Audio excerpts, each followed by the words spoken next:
Hello students and welcome to the PSBI. Students, मैं नीरज कुमार आप सभी का स्वागत करता हूं पीएसबीआई में। अभी हम लोग क्लास 8 का चैप्टर 5 पढ़ रहे हैं, जिस चैप्टर का हमारा नाम क्या है, इस चैप्टर का है कंबक्शन, फ्लेम एंड फ्यूल, यानी कि दहन। ठीक है, और उसके बाद ईंधन, और ये क्या होता है, फ्लेम मीन्स क्या होता है, ऊष्मा, और इसका फ्लेम मीन्स होता है लौ। तो इसके बारे में हम लोग पढ़ रहे थे, जिसमें हमने बहुत सारी चीजें आपको बता दिया था। आज की इस क्लास में हम लोग देखेंगे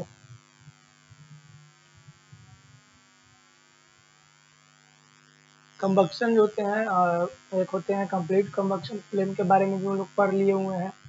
आज हम लोग पढ़ेंगे structure of a candle frame. ठीक है, क्या पढ़ना हम लोगों को, structure of a candle frame. एक जो कैंडल फ्लेम जो होता है, मतलब कि मोमबत्ती की जो लौ होती है जो, उसके बारे में हम लोगों को पढ़ना है। उसका स्ट्रक्चर क्या होता है, उसका बनावट क्या होता है, इसके बारे में हम लोग पढ़ेंगे आज की इस क्लास में। चलिए हम लोगों को क्या पढ़ना है, structure of a candle flame. जो मोमबत्ती होता है ना, उसका स्ट्रक्चर के बारे में हम लोग को पढ़ना है। चलिए शुरुआत करते हैं आज की इस बेहतरीन क्लास को। कहा जा रहा है एक candle Burns with a yellow flame. ठीक है, एक कैंडल जो है जलता है किस प्रकार का फ्लेम के, किस कलर का फ्लेम के साथ। आप देख सकते हैं इसका जो फ्लेम जो है, या फ्लेम में जिसका जो लौ है, वो क्या है, येलो कलर का है। The flame is produced only when a wax of the candle has melted and changed into vapor। पीछे ही हम लोग पढ़ चुके हैं कि जो फ्लेम जो है, फ्लेम केवल उसमें आता है जो क्या होता है, वेपोराइज होता है। ठीक है, जो वेपोराइज होता है उसमें ही केवल क्या हो सकता है, फ्लेम आ सकती है। तो कहा जा रहा है कि एक कैंडल, ठीक है, उसके बाद क्या कर रहा है, a flame is produced only when wax of a candle has melted and changed into vapor। एक फ्लेम जो है तभी प्रोड्यूस हो सकता है जब उसका जो वैक्स होता है, यानी उसका जो मोम होता है कैंडल का, वो पिघलता है, पिघल करके वो वेपर के रूप में, वेपर के फॉर्म में चेंज होता है, तब जाके उसका क्या होता है, ये बन पाता है। Both of this changes occur when the wick of the candle is lighted. ठीक है, बोथ ऑफ दिस चेंजेस, दोनों जो बदलाव होती है, ये क्यों होते हैं, wick of the candle is lighted, मतलब कि कैंडल का देखिए विक जो होता है, विक मीन्स होता है, ये कैंडल आप देखे होंगे तो कैंडल के अंदर से एक जो होता है कॉटन का धागा होता है। ठीक है, कॉटन का क्या होता है, ये जिसे हम लोग क्या कहता है, विक।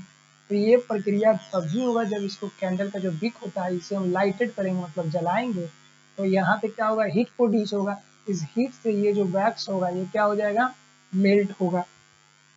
ठीक है, वैक्स यानी कि जो मोम है वो मेल्ट होगा, और मेल्ट होकर के ये वेपर में बनेगा, और उसके बाद ये क्या होगा, यहाँ पे एक फ्लेम का क्या होगा, प्रोडक्शन होगा, एक फ्लेम बनेगा। The candle flame result by the burning of the vapor of melted wax and not by the burning of a wax itself।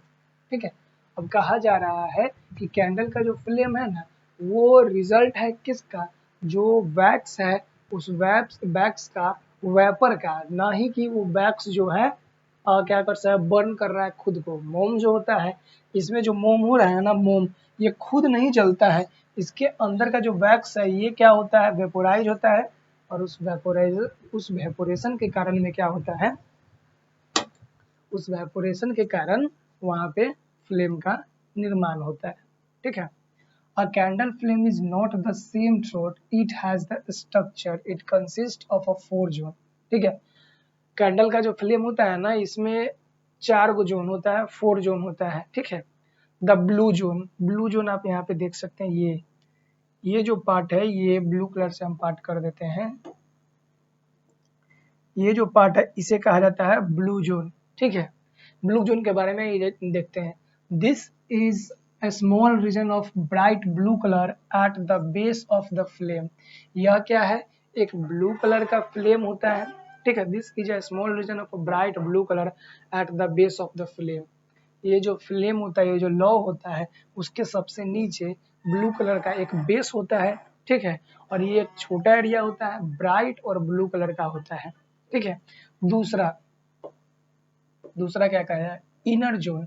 This is the क्या है, conical region above the blue zone, it has also known as inner zone. ठीक है, ठीक blue zone के ऊपर में, ठीक है, ब्लू जोन के ऊपर में एक क्लोनिकल रीजन होता है, रेड वाला आप देख रहे हैं, ब्लू जोन के ऊपर में एक क्लोनिकल रीजन होता है, एक छोटा सा, जिसे हम लोग क्या बोलते हैं, इनर जोन या फिर इनर कोन बोलते हैं।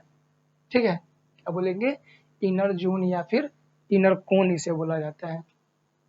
फिर बारी आती है हमारा इनर जोन में। In the candle the inner cone surrounded the wick. ठीक है, आप देखिए ये जो इनर कोन होता है ये विक के चारों तरफ से घेरे हुए रहता है। विक क्या हुआ, जो कैंडल से जो धागा निकला पतला सा, उसे ही हम लोग क्या बोलते हैं, विक बोलते हैं। तो विक के चारों तरफ से कवर किया हुआ रहता है। The inner cone contains a क्या है, mixture of the unburnt wax vapour and air. Inner cone के अंदर में होता क्या है, तो जो वैक्स जो है वेपर होके आता है, वो वेपर होके आया हुआ वैक्स वहां पे इनर कोर में क्या होता है, जमा रहता है। ठीक है, द ल्यूमिनस जोन। अब हम लोग आ जाएंगे ल्यूमिनस जोन के बारे में। ल्यूमिनस मतलब प्रतिद्वीप जोन, ल्यूमिनस में क्या होता है, प्रतिद्वीप जोन। तो ल्यूमिनस जोन के बारे में हम लोग देखते हैं। This zone is a bigger cone that surrounded the inner cone. ठीक है, जो इनर कोन होता है ना, उसके चारों ओर से एक बड़ा सा कोन के आकार का ऐसे कवर किया हुआ रहता है। ठीक है, जो इनर कोन है उसके चारों ओर जो पाया जाता है, जो सराउंडेड उसको घेरे हुए रहता है, उसको क्या बोला जाता है, उसको बोला जाता है luminous zone. Hence it is also called the outer cone. और इसे क्या कहा जाता है, आउटर कोन भी कहा जाता है। जो है ना ये ग्रीन वाला पार्ट जो कवर किए, इसे आउटर कोन भी कहा जाता है। It is luminous and give out yellow light due to the presence of glowing carbon particles।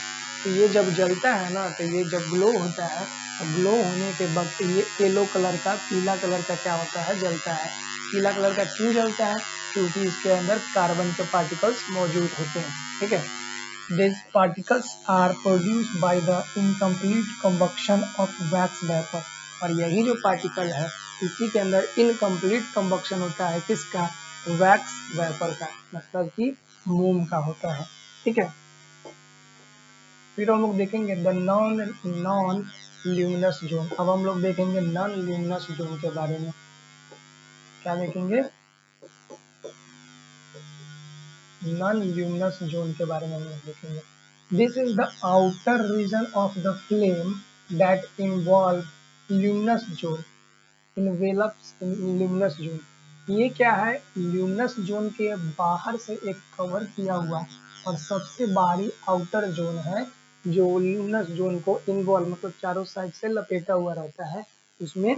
ठीक है, it is a non luminous and barely visible. ये क्या है, नॉन ल्यूमिनस होता है, ये दीप्तिमान नहीं होता है, और ये क्या होता है, ब्रेयरली विजुअल होता है। ठीक है, the wax vapour burn completely in this zone as surrounded by air. और वैक्स का जो वेपर है ना, कंप्लीटली इस जोन को सराउंडेड किया हुआ रहता है, किससे, एयर से। ठीक है, किससे किया जाता है, एयर से। अब देखेंगे inner zone has the unburnt wax vapour. इसके बारे में देखेंगे। जो इनर जोन हम लोग देखे थे ना, इनर जोन, तो इसमें ये अनबर्न वैक्स का वेपर होता है, मतलब कि मोम का जो होता है एक वेपर होता है, उसके बारे में देखेंगे। The inner zone of a candle flame is colour than the other zone, cooler than other zone. मतलब कि क्या हुआ,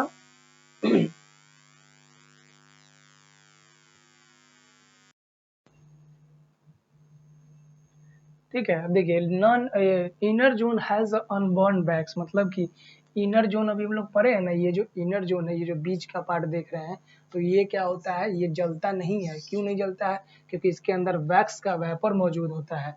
this is because it contain unburn wax vapour.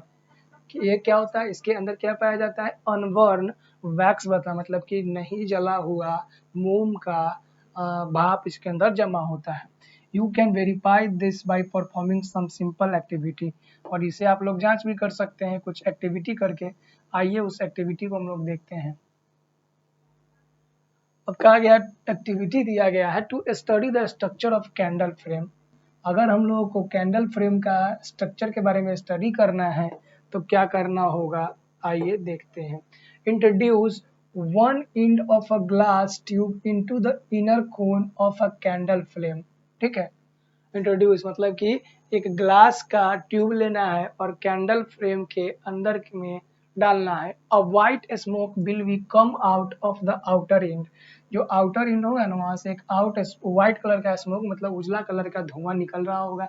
This smoke is the vapour of the wax, और यही जो smoke का जो निकलते रहेगा ना स्मोक, तो वो स्मोक क्या होगा, वैक्स का वेपर होगा, यानी कि मोम का जो होगा भाप होगा।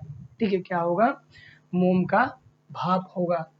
Bring a lighted match near the smoke, आपको क्या करना है, एक जलता हुआ क्या लाना है, सलाई लाना है स्मोक के पास में। It will be ignite producing a small flame, this so that the inner cone a candle flame contain unburn wax. तो जब आप माचिस को देखिए क्या करना है, आपको एक माचिस का तीली लाना है और इसके अंदर रखना है, यहाँ पे इनर कोन के पास। तो आप वहां पे रखेंगे ना तो आपको क्या होगा, वो माचिस का जो तीली होगा वो जलेगा नहीं। ठीक है, माचिस का तीली क्या होगा, नहीं जलेगा। तो इससे ये पता चलता है कि जो कैंडल का जो फ्लेम का जो इनर कोर होता है वो क्या होता है, अनबर्न वैक्स होता है, मोम का वेपर होता है, मोम का वाष्प होता है और वो जलता नहीं है। The unburnt vapour travel to the other end of a tube, the outing going wax vapor burn produce a flame when it lighted। अब यहाँ पे देखिए जब इसके अंदर एक ट्यूब डालेंगे ना ग्लास का, तो यहाँ से ये वेपर को, वैक्स का जो वेपर होगा, वैक्स का जो वेपर होगा वो यहाँ से ट्यूब के साथ यहाँ आ जाएगा, और जब इसको सलाई से आप माचिस से जब जलाएंगे तो ये क्या हो जाएगा, जलने लगेगा। ठीक है, दूसरा सेकेंड क्या कर रहा है, lift the glass tube slowly, the flame will be disappear as soon as the tube come out and the inner core, there is a no unburned wax vapor in the outer core। और जैसे ही आप इसको निकालेंगे ना, तो जैसे ही second outer core में inter करेगा तो यहाँ से आपको गर्म थोड़ा महसूस होने लगेगा, क्योंकि आउटर कोर में अनबर्न वैक्स नहीं होता है और ये बुझ जाएगा। ठीक है, ये बुझ जाएगा। Third, hold a piece of a cardboard horizontally over the candle. अब क्या करना है, कैंडल के ऊपर में एक कार्डबोर्ड को हॉरिजॉन्टली कवर करना है। Lower it quickly into the inner come out flame and keep it study for a short time.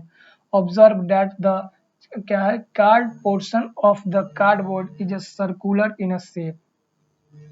अब ये जो कार्डबोर्ड है उसको सर्कुलर बना देना है शेप में। फिर देखना, रिपीट द एबव एक्सपेरिमेंट, और जो एक्सपेरिमेंट ऊपर हम लोग किए हैं ना उसको फिर से दोहराना है, रिपीट करना है। Hold the piece cardboard horizontally and over the candle, lower quickly inner come out flame and study for the short time. Observe that the cardboard portion of a cardboard is circular in a shape. Repeat the above experiment. This time is introduced cardboard vertically middle of the flame. The burn mark of a cardboard will have a shape. So what does the show? Fourth number में एक क्या करना है, ये बताया गया कि एक कार्डबोर्ड लेकर के एक बार राउंड करके और एक बार इस शेप में करके उसके ऊपर रख के देखना है। Hold a split would horizontally over a candle frame. ठीक है, अब क्या कर रहा है, अब हम लोग को क्या कर रहा है कि स्प्लिट वुड, स्प्लिट वुड मतलब कि लकड़ी का जो छिलका होगा, वुड का जो छिलका होगा उसको हमको फ्लेम में डालना होगा, इस पार से उस पार तक फ्लेम में हमें क्या करना होगा, डालना होगा।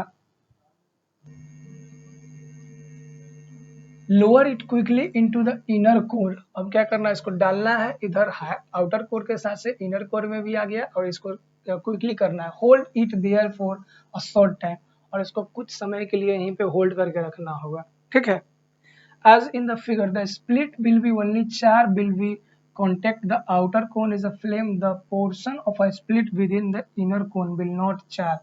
split the gate separate char marks।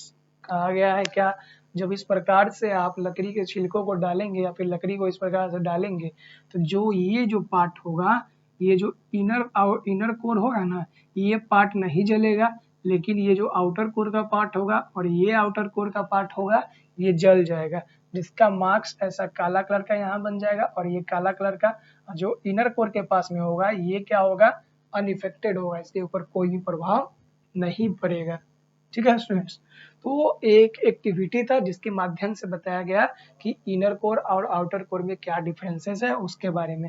अब हम लोग नेक्स्ट वीडियो में फ्यूल यानी कि ईंधन के बारे में पढ़ेंगे। तो स्टूडेंट्स आज के क्लास में इतना ही, मिलते हैं हम लोग अगले क्लास में जहाँ पे इससे आगे का डिस्कस करेंगे।